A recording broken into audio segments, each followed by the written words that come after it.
Inizia così il video realizzato dai ragazzi dell'Istituto Masotto di Noventa Vicentina che hanno rappresentato il Veneto al concorso Legalità e Merito, promosso dai Ministeri dell'Istruzione, della Giustizia, dell'Università e Ricerca, con il CSM, la Direzione Nazionale Antimafia e l'Autorità Anticorruzione. Abbiamo, attraverso un brainstorming con i ragazzi, sulla base delle iniziative proposte dal Ministero, individuato quelli che erano i temi su cui si poteva lavorare.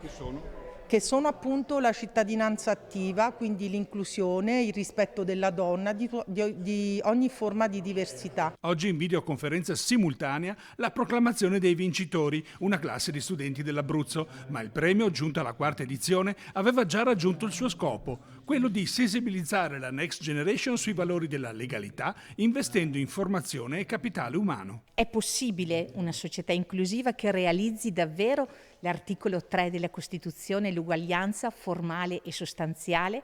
E la risposta è sì, è possibile.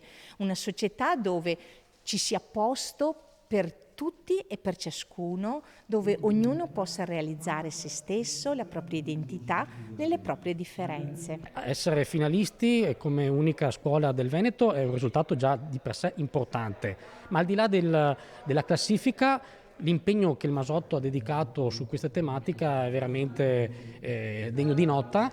I ragazzi su questo stanno veramente dando un contributo importante per migliorare la nostra società.